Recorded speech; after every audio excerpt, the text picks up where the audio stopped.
The first rumor reached the Vatican on a rainy morning. An old fax sent from the regional curia of San Vincenzo carried words that sounded like they were pulled from a cheap play. Prostitute claims to perform miracles in the name of the Virgin Mary. Town divided. Scandal imminent. Pope Leo XIV read the message twice.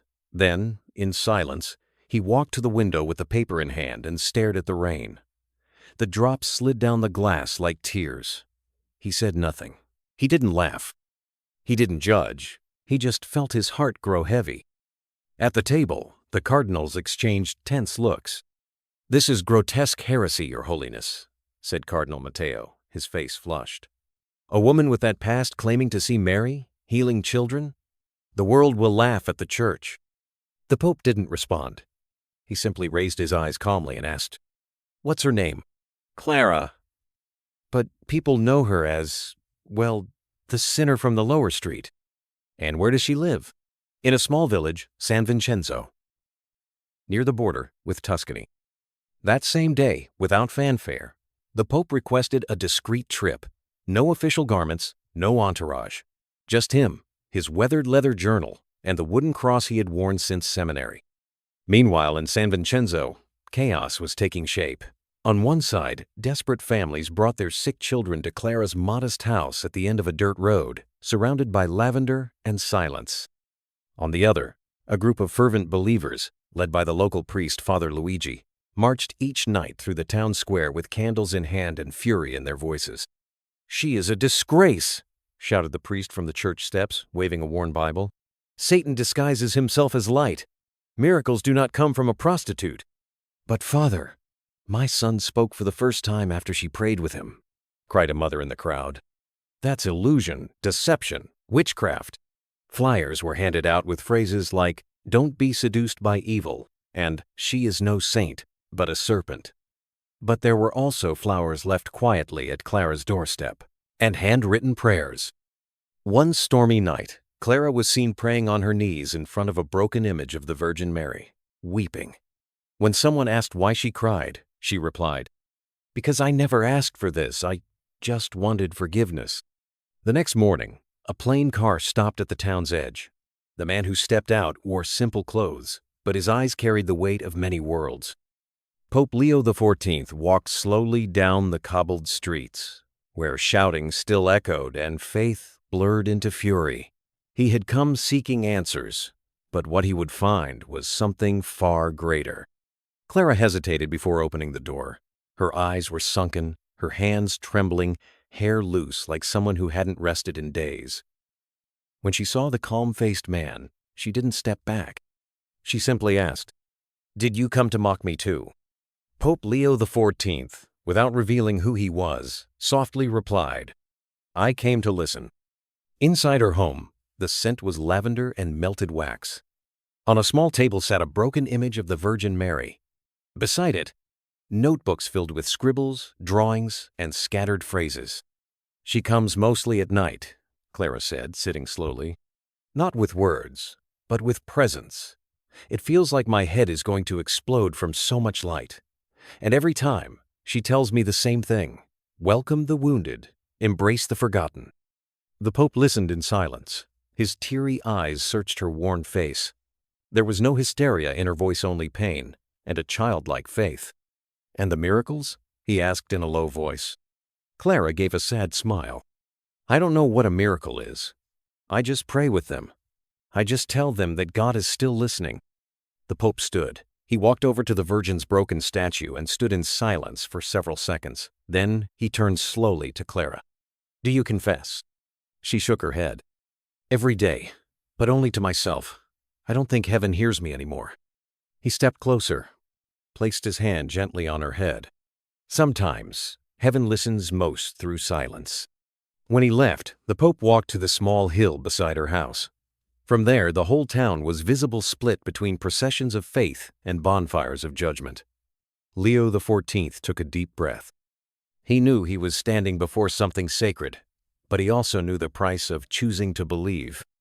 That night, he wrote in his journal, "Today I heard God's voice from the most unlikely place, and it was crying." The next morning, Pope Leo XIV left the modest inn where he had slept. He carried only his journal and an apple. No one in the village yet knew who he was, and he wanted to keep it that way. He walked among market vendors, farmers, and young people mocking the saint sinner.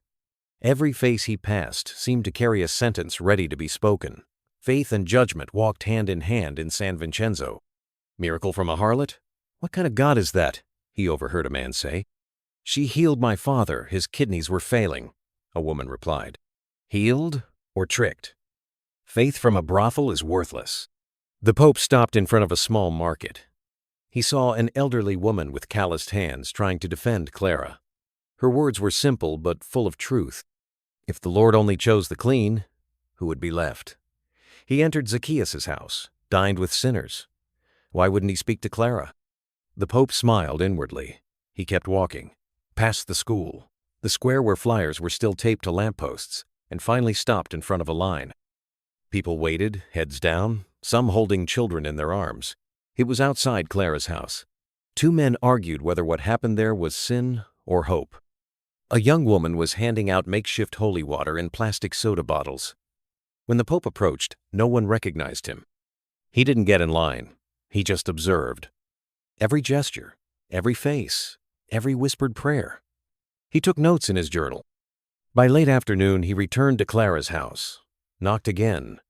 This time, she seemed less frightened. She recognized him, not as the Pope, but as the man who had knelt beside her in the yard. Would you come in again? If you'll allow me. She nodded. They sat once more at the table, but this time, there was tea on the table, and a silence that was less heavy between them. People are going mad, Clara said. Some call me a saint. Others want me burned. I just wanted silence. We don't always choose when God uses us, the Pope replied. Sometimes he speaks through the most unlikely hands. I've seen it before. She looked him in the eyes. For the first time, she asked, Who are you, really? He smiled. A man who has judged too much, and who now prefers to listen before condemning. Outside, night was falling.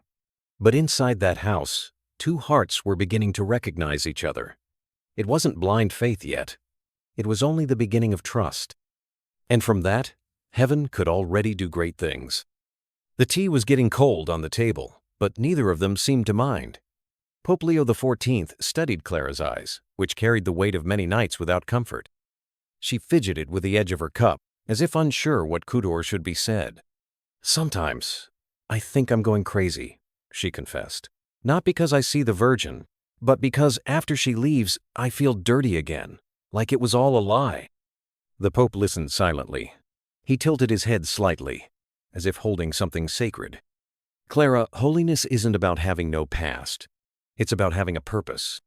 She let out a sad smile. I don't understand why she chose me, because only the broken know what it means to heal. A breeze blew through the loose windows. The image of the Virgin Mary on the table trembled slightly. Clara looked at it like a child. When I was little, I prayed to become a nun. Then, life became something else. Men, hunger, abandonment. I got used to the shame. And then, one day, she appeared. Too much light for my heart to bear. The Pope reached out and picked up one of the notebooks from the table. Pages full of scribbles, drawings of eyes, hands, flames. In the middle of one page, he read aloud. She told me, "Don't wash your past, I will turn it into wine." Clara nodded. That's what I heard one night. And after that, it all began. People knocked on my door. I prayed. Some got better. Others died anyway. Miracle isn't about results, the Pope said firmly. It's about presence. A reverent silence filled the room. The Pope stood, walked to the door, and looked at the darkening sky. Outside, the crowd had dispersed, but he knew the storm hadn't passed. Before leaving, he turned to Clara once more. I'll come back tomorrow. There's more I need to understand, but thank you for today. She walked him to the door. Thank you for not yelling at me, she said with unexpected tenderness. He smiled with tired eyes. I've yelled too much at the world. Now I prefer to listen. When he returned to the inn, he wrote in his journal, Today, I didn't see a scandal. I saw an altar made of pain, and the light still burning on it. The halls of the Vatican felt colder than usual. It wasn't winter. It was the mood. Rumors were flying from all directions. The Pope was in San Vincenzo, visiting the woman accused of heresy. And what frightened the cardinals most wasn't the trip. It was the silence. No official statement, no words of condemnation, only the deliberate absence of the Church's leader. In the consistory hall, Cardinal Matteo paced like a bull trapped in an arena. "He's been silent for days," he shouted. Meanwhile, the whole world is talking about this woman. There are already reporters outside her house. They're calling it a modern apparition. Younger cardinals murmured nervously. The older ones closed their eyes as if searching for wisdom they no longer held. "We must protect the Church's integrity," said Cardinal Giordano. "If the Pope won't speak, we will. I've drafted a statement. It calls the case a harmful fraud against public faith and warns believers of spiritual practices disconnected from doctrine." "Perfect," replied Matteo. "We'll release it tomorrow, and if he wants to revoke it later, let him. But by then, the damage will be contained." That same morning, an assistant priest desperately tried to contact the Pope. No answer. No letter. No word. The Holy Father was off the radar, and that hadn't happened since the war. At his inn in San Vincenzo, Pope Leo XIV read the day's newspapers with tired eyes. One headline screamed, "Saint or Sinner? Vatican in Crisis." He folded the paper gently. He didn't feel anger, just sorrow. He knew what was happening in Rome. The cardinals were gathered, drafting documents, saving their own consciences. But he also knew something they didn't. He had seen pain turn into prayer, and no letterhead could erase that. That afternoon, he wrote in his journal, "I'm about to be disobeyed by men who swore obedience, but I remain at peace, because Clara asked for nothing. She only wept, and the angels listened." The statement was ready. 17 paragraphs, stamped with the Vatican seal, marked urgent. The title was harsh: "Official Clarification on False Claims of Apparitions in San Vincenzo." On Cardinal Matteo's desk, his signature trembled with pride. All that was missing was the Pope's signature. And he wasn't there to give it. "We're publishing it anyway," Matteo said to the others, defiant. "The world needs to know the Church does not bow to sentiment." "What if His Holiness reprimands us?" asked one of the younger cardinals, visibly anxious. "Then let him, but the damage will be contained. It's better to ask forgiveness than to let this woman keep preaching unchecked." That night, the statement was sent to press agencies, diocesan offices, and embassies. It was about to be made public. Meanwhile, Pope Leo XIV walked alone through the fields of San Vincenzo. The moon was high, and the scent of lavender hung in the air like incense. He carried an envelope. Inside was a letter from a 9-year-old girl named Letizia. She had written, "My grandma said Clara is a liar, but Clara prayed with me when I was scared of dying, and I slept in peace. If that's a lie, then I want to be lied to forever." The Pope stopped in the middle of the field, sat on a stone and read the letter over and over. When he returned to the inn, his secretary was waiting, pale and shaken. "Your Holiness," the statement was released. They didn't wait. The Pope didn't flinch. He simply closed his eyes and said, "Then it's my turn to respond." He picked up his journal, wrote a few lines, and asked them to prepare the road back to the Vatican. Clara didn't know it yet, but in that moment, the most powerful man in the Church had just chosen her side. The morning arrived in silence. Not even the church bells rang. Pope Leo XIV left the inn early, without notice, and went straight to Clara's house. She opened the door with red, swollen eyes. "I got the news," he said. "About the statement." Clara nodded. There was more exhaustion than anger in her expression. "A man spat at me this morning, said I was shaming the Mother of God." Her eyes welled with tears. "I only pray, that's all. And still—" The Pope said nothing. He simply held her hands. "Come with me," Clara said. She led him down a dirt road, past quiet vineyards and shuttered houses, to a makeshift hospital on the outskirts of San Vincenzo.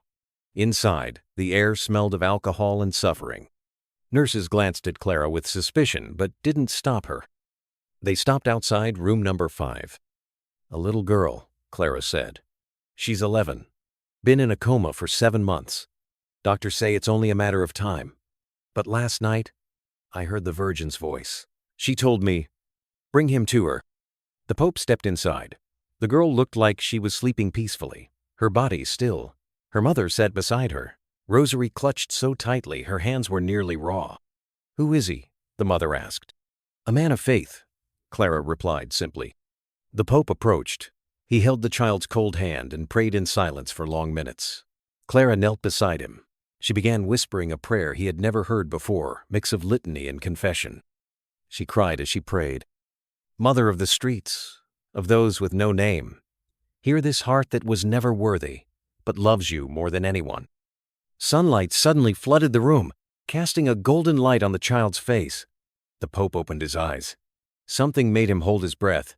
It wasn't a sound or a visible miracle. It was presence. She's here, he whispered, eyes wet. I don't know how, but she's here. The room fell silent, and for a moment, everyone, even the nurses in the background, seemed to feel that something sacred was unfolding. The Pope remained on his knees beside the bed.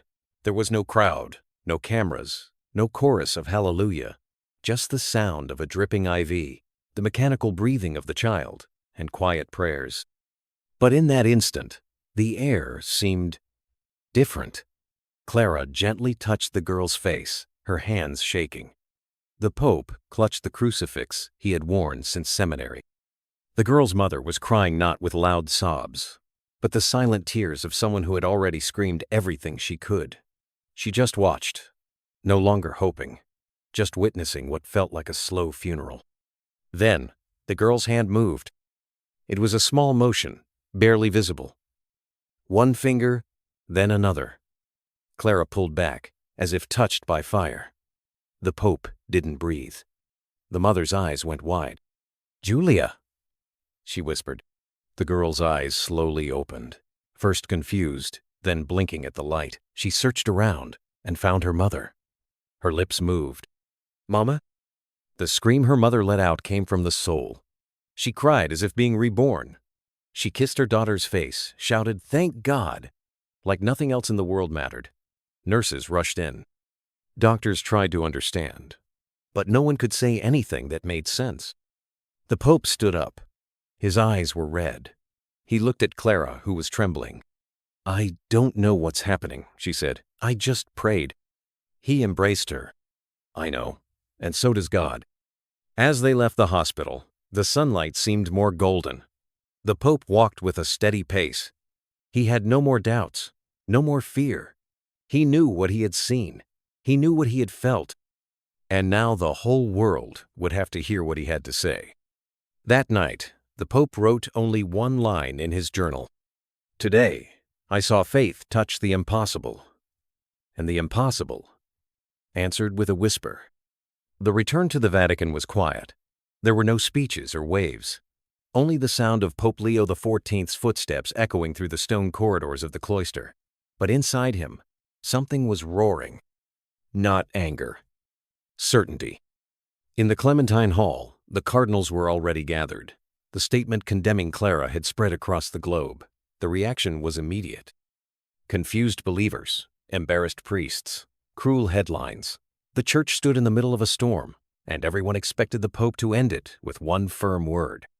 He entered without announcement, dressed in his simple white robe. Everyone stood. Sit down, he said, his voice low and heavy. The silence was thick as lead. Cardinal Matteo sat with his chin high, confident he'd face only a mild reprimand. But something in the Pope's eyes made that confidence flicker. I've read the statement you published, the Pope began, and I'm astonished at how easily we use ink to stain what God is trying to cleanse. A murmur spread among the cardinals. The Pope opened his journal and read aloud. Today I saw faith touch the impossible, and the impossible answered with a whisper. That's what I wrote after visiting the girl in the coma. She woke up after Clara's prayer. There's no medical explanation, nor is there a need for one. Matteo stood, indignant. Your Holiness, with all due respect, we're facing a situation that could disgrace the Holy Church. The woman is a sinner, the Pope interrupted, like every one of us in this room. Eyes turned toward him. The difference is, she weeps for it. We've grown used to it. He walked through the center of the hall like a shepherd among wolves. When did we become judges of purity instead of shepherds of mercy? When did we forget that Jesus washed the feet of his disciples, even knowing one would betray him? No one replied. Clara never asked to be a saint. She only asked for silence. She just wanted to pray. And her response to hatred wasn't anger. It was to keep kneeling. The Pope closed his journal. Therefore, I publicly revoke the document issued in my name. From now on, no condemnation will leave this house, unless it first passes through the heart. Not only through doctrine. Cardinal Giordano rose slowly. And the people, Your Holiness? How will they respond? The Pope smiled gently. The people will recognize the voice of the shepherd, because sometimes the voice of heaven sounds like that of a prostitute praying for the sick. That decision echoed like thunder. Newspapers around the world featured headlines, Pope revokes condemnation and recognizes woman accused of heresy as God's instrument. Reactions ranged from scandal to adoration. Some called it a revolution. Others, blasphemy. But in San Vincenzo, on that very day, Clara knelt alone, unaware of the storm her name had stirred. What she didn't expect came later that day. In the mid-afternoon, an elderly nun knocked on her door. She carried a letter from the Pope. It was brief. You have healed many. Now it's time to heal yourself. There is a place waiting for you, a convent, a new beginning. If you're willing, the door is open. With love, Leo XIV. Clara read it in silence. Then she cried, not out of sadness, but a deep relief, like someone who had spent years believing they weren't worthy of starting over. She looked at the cracked statue of the Virgin Mary on the table. She picked it up gently, kissed its fractured face. I accept. The next day, she left San Vincenzo quietly. She took only a small bag, her prayer, notebook, and the Virgin's image. She entered the convent in silence. She was met with suspicious glances, but also timid embraces. At first, she slept little, still woke, startled by echoes of crowds. But over time, she learned to tend gardens, study scripture, and write down her visions clearly. She never saw another apparition. But that didn't sadden her. Maybe she just called me for that, she told the novices, to bring me back. And then she left in peace. At the Vatican, the Pope followed her life from afar. He received letters in shaky handwriting, in which Clara spoke of simple joys, of quiet afternoons, of prayers without hurry. In one letter she wrote, Today, for the first time, I didn't feel shame when I looked in the mirror. Only gratitude. The Pope placed that letter inside his journal. Then he prayed, May every sinner in the world receive a calling like this, because she was the one who showed me God again. Years had passed since that afternoon when Clara walked through the convent gates. Her name faded from the headlines, but never from the hearts of those she had touched. She no longer performed miracles, gave interviews, or preached in public, but her very presence became a silent sermon. At the convent, she became the one who welcomed women broken by life, rescued prostitutes, survivors of abuse, orphans of invisible wars. She sat with each of them, listened without haste, as if time had paused. She never said, I understand. She just listened, and in the end, she embraced them. With the kind of tenderness that only lives in someone who has fallen to the bottom and returned with flowers in their hands. One day, a young woman asked, Clara, how did you change so much? She thought for a moment and replied, I didn't change. I just let love in, and it did the rest. At the Vatican, Pope Leo XIV continued his papacy marked by courage and gentleness. His sermons became less about rules and more about grace. In one of his last homilies, in front of thousands in St. Peter's Square, he said, If heaven judged the way we do, Mary would never have entered Clara's house, and I would never have believed again in the power of forgiveness. He paused, looked up at the open sky. God doesn't choose the pure. He chooses the willing, and with them, he changes the world. In the crowd, hidden under the simple veil of the Sisters of Charity, Clara watched in silence. She wasn't looking for recognition. She just wanted to see, with her own eyes, the man who had believed in her before anyone else did. When the Pope saw her, he didn't wave. He didn't smile. He just closed his eyes. And in that moment, he knew his mission was complete. She had shown him God again, and he had done the same for her.